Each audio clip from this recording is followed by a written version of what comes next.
Hello and welcome to the Daily Millwall for Sunday the 7th of March 2021.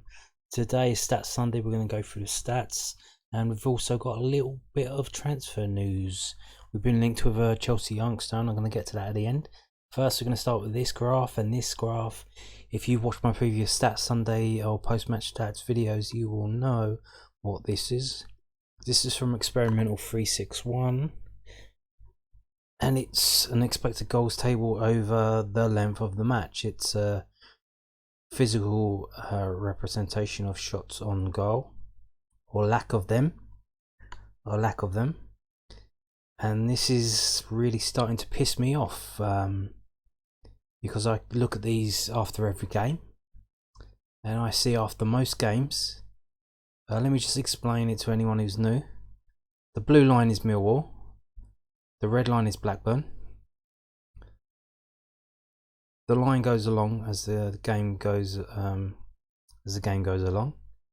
Anytime there's a shot towards goal, the line goes up. So you see where it starts looking like stairs. That means the team's had a chance, then another chance, then another chance. So, and the higher the line goes up, the better the chance. It's a high expected goals chance. And these graphics for the last few Millwall games have been absolutely disgusting. You see the little circles there, those are goals. They are the actual goals that got scored. And yet again, what we can see is in the first half, Millwall are abysmal. Absolutely abysmal. What we can see yet again is that the first shot that the opposition have, they score a goal. This happened yesterday, and it happened against Barnsley, and it happened again in previous games, which don't come to mind. But you can go through my post-match stats videos and Stats Sunday videos, and you can see for yourself. Or just go on Experimental 361 website and click on the tab for Championship and find them. This happens time and time and time again, where the first shot that the opposition have, they score against us. And this is a problem. It's a problem because it keeps happening. It's a patterned problem. It's not random. So something is wrong in the way we set up and the way we play, that the first time that the opposition have a shot on goal, they always score. And as you can see also, if you look at the screen now, the flat blue line on 0.0 until about the 29th minute. We did not have a shot on goal until the 29th minute. Absolutely disgraceful. Yet again.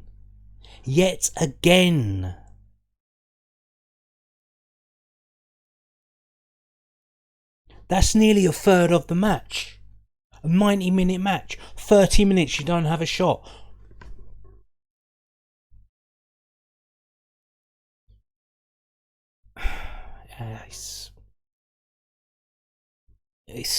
It was just awful. And as you can see here, so after we had our shot on goal, Blackburn had a couple, and then they basically played out till the half time. So they didn't have a shot on goal from 31 minutes to 45 minutes.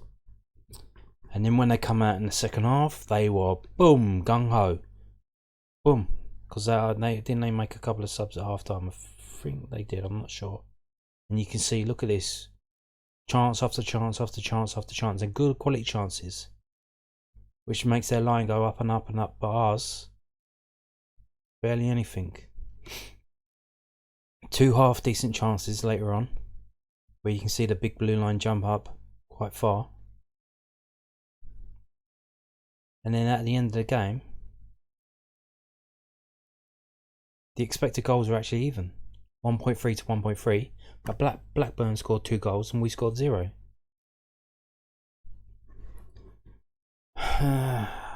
It's just, something's not right. Let's move on now. This is infogoal.net. They actually give a different expected goals. If you look in the middle, under the info goal logo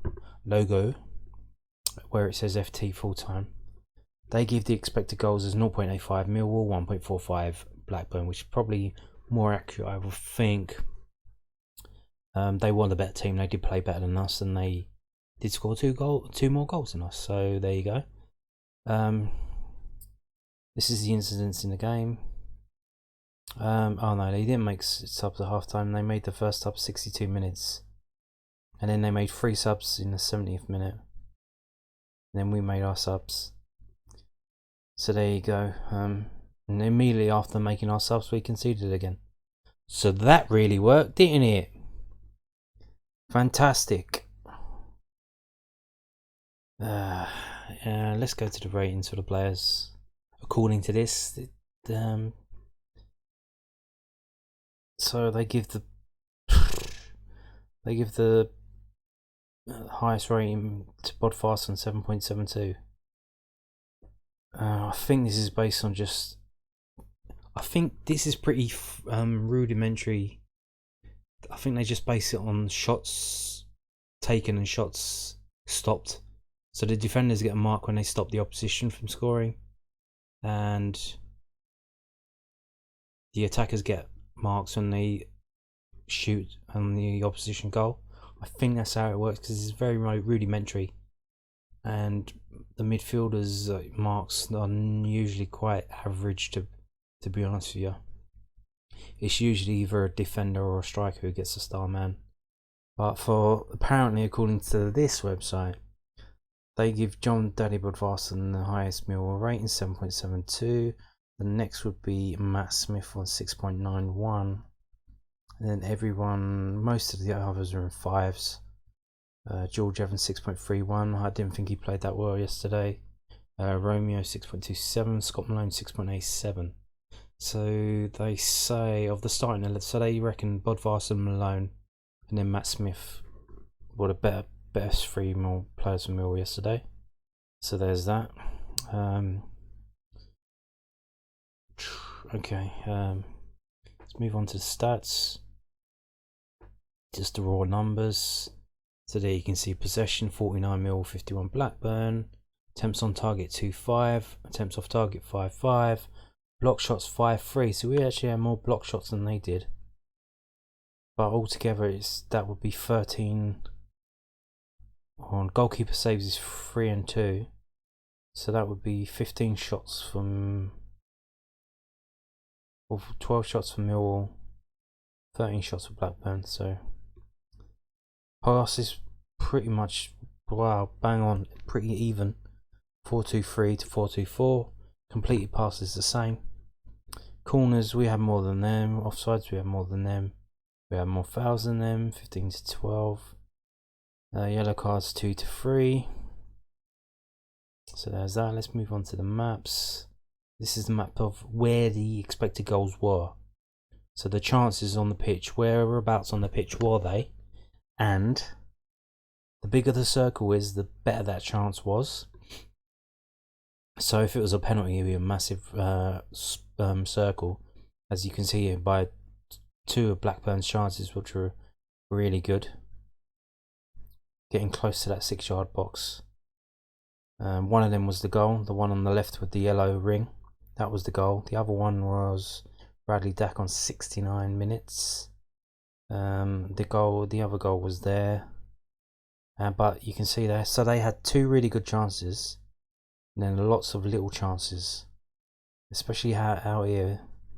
That must be is that the same player? So that was Tribal, was it? Tribal, Gallagher, and Tribal again, yeah, okay.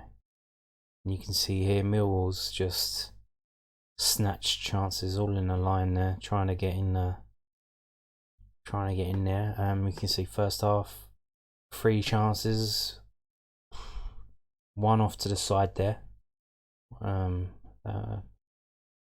Needs a bit of luck if that's going on, and 1 way out of the area and 1 inside the area.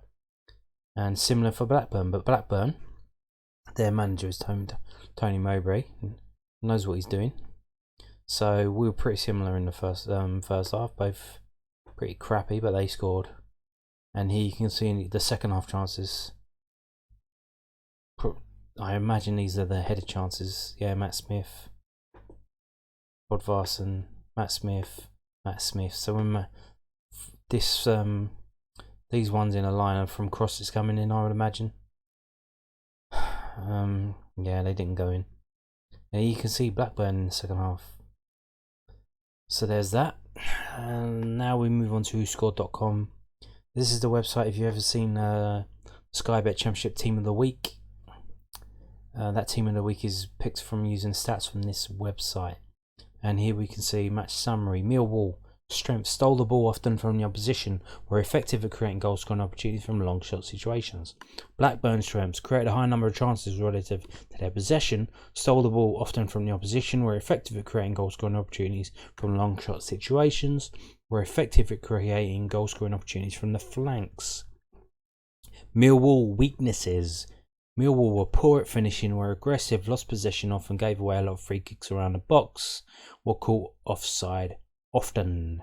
Blackburn's weaknesses were aggressive, gave away a lot of free kicks around the box. And Millwall styles had a large quantity of possession in their opponent's half, attacked down the left side.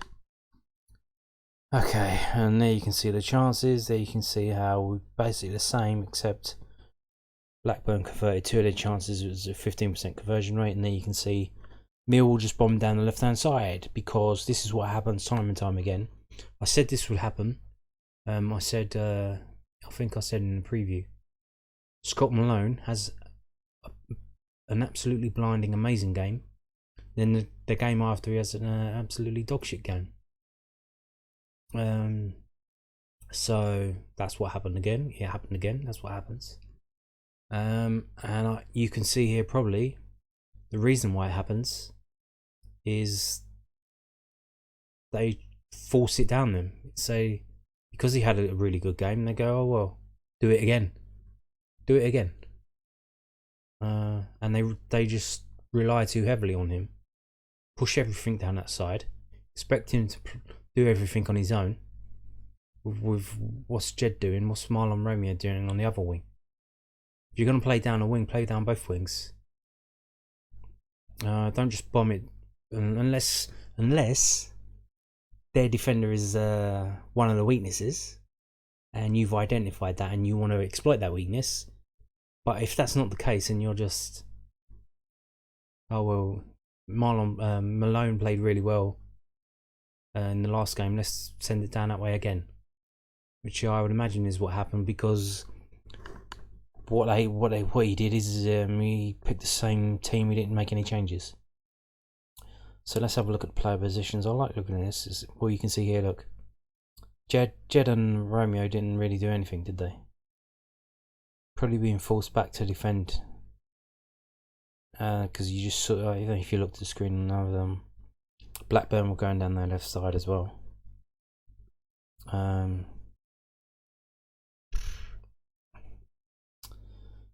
Yep. Okay. And then you've got massive gap on that right hand side. No one playing down on that right hand side, because Bodvarsson 22, he's playing centre left. Mason Bennett is playing between Malone and Bodvarsson. So no one's on the outside right. But again, you can see, and George Evans had a really rough game yesterday, really bad for him. If you look at Blackburn on the right hand side in the blue, you can probably see why. It's because they had 3 players basically congregated around him. I can't even see the number there, like 23. The other player there as well, which looks like a single digit, it might be 8 or 9. And then 39. So they had 3 players basically playing together as a unit, like literally together. Basically one up front and one behind, and the left winger tucked in, probably trying to get between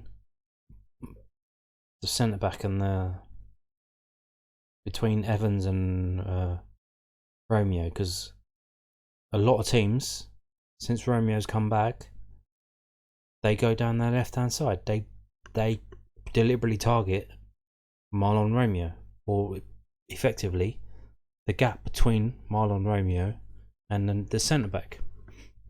That's been evident every time I looked at these stats. Since Danny McNamara was dropped and Marlon Romeo came back in, they time and time again they do that. It's something. So some scout somewhere must say Romeo gets pulled out of position time and time again. You need to exploit the gap between and behind him, because why else would it keep happening like that? Let's have a look at the player stats now. We're going to move on. There's the... So you can see here, yeah, Blackburn were the better team. Look at the club crest at the top. You can see average rating for Millwall players 6.39. Average rating players for Blackburn Rovers players 6.92. Yeah, they were the best team in the day. But strikingly, you can see the player ratings here, completely different to the ones I've just showed you on InfoGold.net. They give the Millwall's best player, is it? Let's have a look down. Yeah, including, so they actually go Scotty Malone 7.5, Smith 7.0, and everyone's is 6s, except for Bury 5.8. So Bennett and Wallace as low as 6.1. Cooper next one in line 6.9, third best. So there's that. Man of the match going to Tribal. So let's have a look at total shots. We can see 4 for Buffason, 2 for Malone, 1 for Bennett, 1 for Wallace, and 1 for George Evans. But you can see you can see basically the left and centre side of Blackburn Rovers. They were the ones having the shots. Gallagher, Dolan, Dak 3, Tribal 2. Matt Smith had 3 shots from coming off the bench. Possession, who had the most possession? So we had more possession according to this website, 50.7 to 49.3 total, but per player the most was for Millwall was Hutchison and Evans 6.2.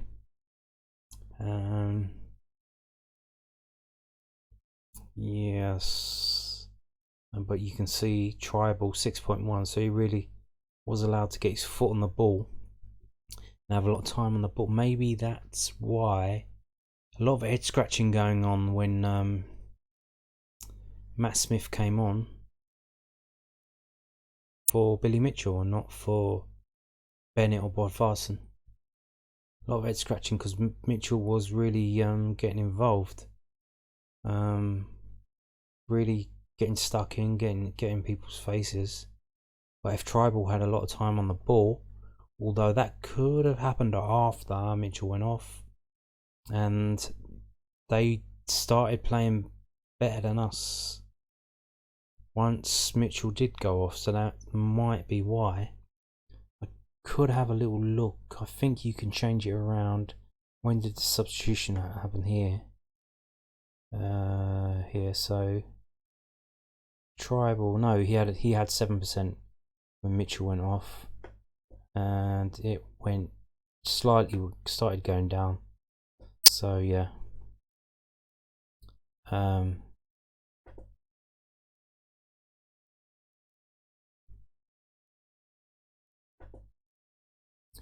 So that may be why Mitchell went off. They were not happy with Tribal having so much time on the ball. Okay.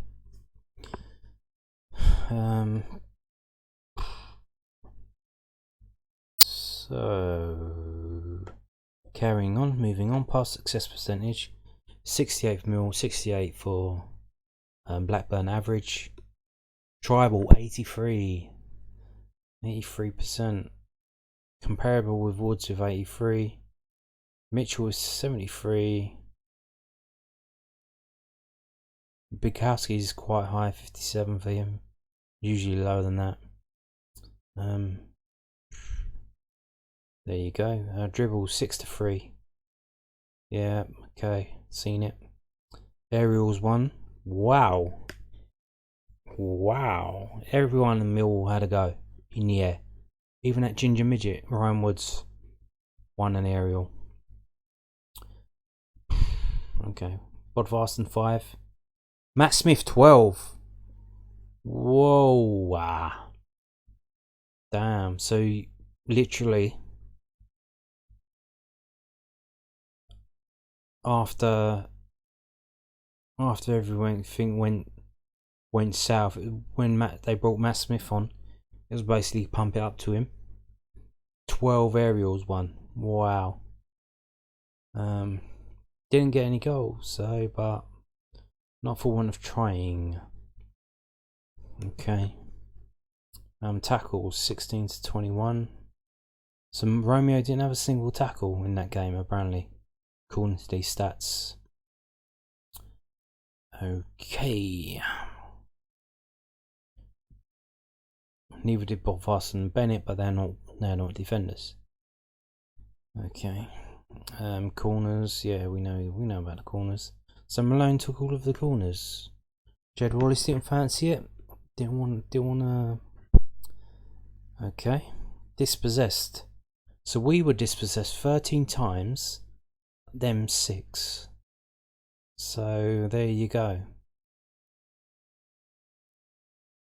Not really flowing, not getting things moving. Okay, let's move on now to the player stats where you get a bit more detail.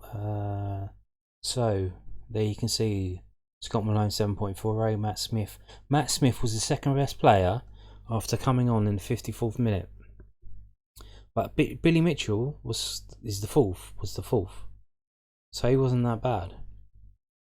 Was anyone bad? Ryan Wood 6.3. There you go.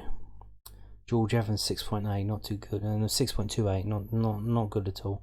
Jed Wallace 6.13, yes, very disappointing. Jed Wallace was yesterday. He got outranked by Danny McNamara, even though McNamara was on in the 70 less time than him. Come on the 72nd minute. Okay. Let's have a look at touches. Who had the most touches for Millwall? Scott Malone. Yeah, they tried to move everything down that left flank. Scott Malone, telling him to basically, you were amazing in the last game, do it again. We won't even try and send it down Jed Wallace's way. He's all the way down in 44. 44 touches for Jed Wallace. This normally, wow, that's a lot of touches for Bodvarsson. Normally our touch numbers are the defenders have the most touches. So you can see here Marlon Romeo down in 39. They really did not try and do anything down that right wing, which affected Jed Wallace and Marlon Romeo. Affected their scores, affected their touches. They basically were bit part players in the game. And they tried to push everything down Scott Malone's side. How did that work out? Not too good. So shots. So we've seen the shots, but how many were on target? There's a 4 for John Daddy. Only 1 on target. And that number 4, I just had a check before filming. The most shots per game average for a championship player is Blackburn Rovers' Adam Armstrong, who luckily wasn't playing yesterday. Otherwise, we probably would have got battered even more. And his is 4.7 shots per game. So, and that's the highest. That's an average. Then it falls off quite a bit into the 3s and 3 point something, you know, down and down and down. So for John Daddy Bodvarsson to get 4 shots in a championship game is at the top end of chances. To only get 1 of them on target, that's not very good. It reduces your chances of scoring because you need to get on target to score. And well, we know he's not very good. But he tried 4 shots. 1 on target. At this level, that's pretty decent. You need to be more clinical than that. But there you go. Okay. Here we go. We can also see Matt Smith 3 chances. So he was busy when he come on. As we've shown you, 112 aerials. You can see it on the screen there. Aerials 112, but 3 shots, 0 on target. The headers, he had a couple of headers, and yeah. But then you can see the rest of the players. So he only had 2 shots on target the whole game from Malone and Boffarson. You're not really going to score doing that. Well, you could, but most you could score as 2, but you need to get more players having shots on target. Let's move on. Oh, let's move. Have we seen that? Yeah, no, we've seen that. Let's move on to offensive. Unscheduled touches. That's basically poor ball control. There we can see Mason Bennett 5, John Daddy 4, Jed Wallace 3, Billy Mitchell 2. So considering Jed Wallace didn't have that much of the ball, for him to have 3 poor touches, basically losing the ball without any unscheduled touches, basically bad ball control that gives the ball to the opposition. It's not being dispossessed. It's just dispossessing yourself, basically. So I've just shown you how little of the ball went down that right hand side, how few touches Jed Wallace had, and he had 3 unscheduled touches that gave the ball to the opposition. So there you go. Not too good at all, and basically everyone in the team had unscheduled touches, except for Bart and Romeo and a couple of the subs. Probably didn't have time. See when they come on. Moving on, offsides. Did we have a lot of offsides? There was 5 and then 4. Yeah, not. It is what it is. Defensive. Block shots. So who had the most tackles? We've seen that, haven't we? Interceptions. George Evans 3. Okay, that's pretty decent. Clearances 3 from Jake Cooper, Arch and Romeo. Block shots. There you can see. Who gave away the most fails? Mason Bennett 4, Evans and Woods. Okay. Take with that what you will. Take with that what you will. Passing. Who had the most passes? Hutchinson, Evans, Cooper. And then a massive drop to Ryan Woods. Billy Mitchell had a go. Jed Wallace only 25, and Marlon Romeo only 19. So that. If you saw yesterday's video, I told you as well, Marlon Romeo was sick before the game. So they've obviously been told, don't go down the right hand side because Marlon Romeo might not be all that. So they bombed everything down the left wing because they haven't, for some reason, Gary Rowett didn't rest Romeo because he was sick, put Danny McNamara in, and we weren't balanced.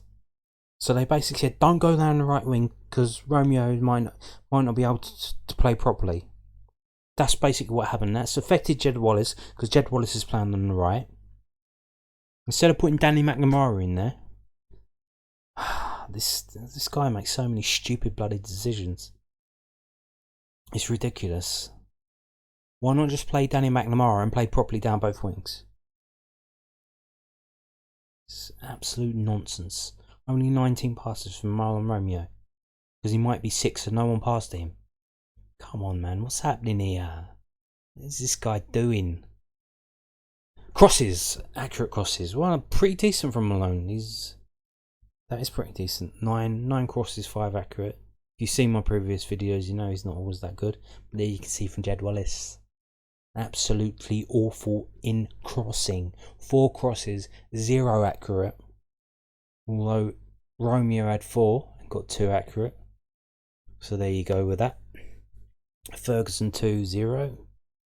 Jake Cooper 1-1. Okay. Long balls. Normally Bart is number 1, but not today. He is number 3. 15 long balls, 6 accurate. That's pretty decent for Bart. Pretty decent. But the most was George Evans, but 6 accurate. Yeah, George Evans did not have a good game yesterday, and there you can see 16 long balls, only 6 accurate. Whereas Sean Hutchinson had 16 long balls and was 11 accurate. And so far, so good for Sean Hutchinson. I'm pretty sure he's getting my vote for player of the season this year. Don't know about you. There is going to be an international break coming up between Sunday the 21st of March and the end of March, probably the 31st, is it? Something like that. And during that international break, I'm going to be doing a player of the season contenders video, some other stats videos, that kind of thing. And we'll get into probably why Sean Hutchinson is player of the season, in my opinion, so far. But we'll see. So there you can see who was the best with the long balls. So actually, Jed Wallace was 6 long balls, 4 accurate. So there you go. Danny McNamara 3. Look at Danny McNamara. 9 passes, 100% accuracy, 3 long balls, 3 accurate long balls. Come on, man. What is this? Why not play Danny McNamara from the start of the game if Marlon Romeo was sick on Thursday and Friday? Staring you right in the face there. Let me just so you can see it. Look at that. That's Danny McNamara. That's Marlon Romeo. Marlon Romeo had 72 minutes on the pitch, got 6.4 rating. They didn't play the ball to him because he was sick. He only had 19 touches in the game. Whereas Danny McNamara came on the 72nd minute. He had 20 minutes on the pitch, got a 6.32 rating, 100% pass accuracy, 3 long balls, 3 of them accurate. This guy, man, this guy does not. Something about this guy and what he's managing to do, I don't know. Anyway, I'm going to move on now to non-stat stuff. Finished now. Oh, hang on. What's this? Okay. We have been linked today in the Sun newspaper to a player currently registered with Chelsea FC who is actually on loan at Bristol Rovers, and his name is Luke McCormick. And this is from Alan Nixon at thesun.co.uk, and it says Chelsea has Luke McCormick wanted by Millwall in summer transfer with 22-year-old impressing at Bristol Rovers. And there he is. It says Chelsea midfielder Luke McCormick may have played his way into a move to Millwall. McCormick caught his eye on the loan spell at League One Bristol Rovers, and the Lions hope to tie up a deal for him in the summer. The 22-year-old is set to leave Stamford Bridge before going into the last year of his deal. That should see a switch across London to join Gary Rowett's Championship outfit. A short spell with Shrewsbury in 2019 saw the midfielder make his debut in senior football. McCormick has played 30 games on loan at Rovers this campaign, but missed Saturday's defeat to Hull through suspension. Gas boss Joey Barton backed the youngster to bounce back after earning a second yellow against Burton for kicking the ball away. He said Macca's obviously very disappointed, but he's a young player and he's here on loan to learn lessons. That will be a lesson he will learn and carry on into his career. It's disappointing, but we win together and we lose together. It'll be superb for us between now and the end of the season. I'm sure he will turn in performances that will go some way to making up for that error. Meanwhile, Millwall are set for another year in the Championship while sat firmly in mid-table with 11 games to go. A defeat to Blackburn on the weekend left the capital club 11 points off the playoff places, but 14 clear of the drop. So, who is this guy? Seems a bit sus that Stamford Bridge are cashing in on him. He's got, because they don't want him to go in the last year of his contract. And then so you would imagine that they're not going to re-sign him. And if he knows they're not going to re-sign him, then he might as well just wait until his contract runs out and then he can leave on a free. But instead they're getting ahead of it and just pumping him out. So we're probably going to be overpaying for him. So is he all that? Let's have a quick look. The video's already been going for 35 minutes. So I won't waste your time too much. But you can see here he's had... is this season? Yeah, this is this season. He's had is it this season? I'm not sure. This might be overall. He's had 23 appearances in the League One, 3 as substitute, 1840 minutes, 3 goals, 1 assist, 5 yellow cards, 1 red card. He has 1.6 average shots per game, and his pass success percentage rating is average 68.9% per game. That's total, no. And aerials 1 per game, 0.7. He hasn't had a man of the match yet.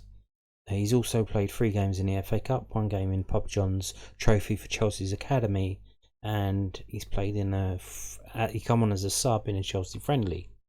You can see here the games that he's played has been separated thus. When he's playing as attacking midfield role is 6.98, centre midfield role 6.65, and on the attacking midfield right, and basically Jed Wallace position, he's got 6.32. So he seems to be an attacking midfielder. And you can see here strengths finishing, this defensive contribution, weaknesses passing, and discipline. Well, we can see that because he's got sent off the other day for kicking the ball away. Style of play, plays the ball on the ground often, likes to dribble, indirect set piece threat, gets fouled often, likes to play long balls. So there you can go. And the lowest rating he's got here, 5.26 on the game he got sent off. These are just the latest matches. So the highest rating he got, 7.57. So you had a little spell there. He would play 7.52, 6.99, and then 7.57. Okay. Moving on, you can see here this is the Bristol Rovers squad. Luke McCormick's there. Brought him up in dark grey.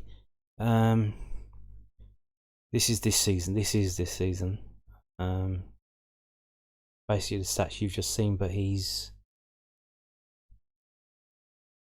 played in most of their games. He's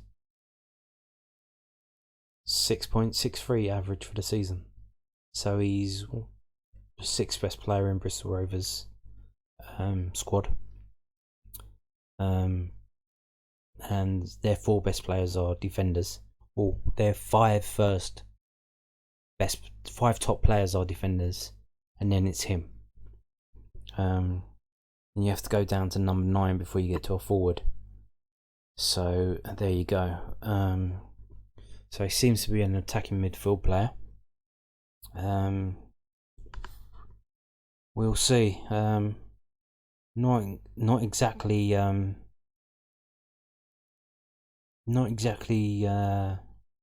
one to get excited about. Depends how much we pay for him, but you would think that because he got this he's got the Chelsea tag on him, similar to Troy Parrott. There's going to be expectations from the Chelsea brand and Chelsea prestige on him, even though he hasn't played for Chelsea really. That tag is going to be on him, and even though he's technically a Chelsea player, he hasn't played for Chelsea. He's a Bristol Rovers player, and he's playing in League One.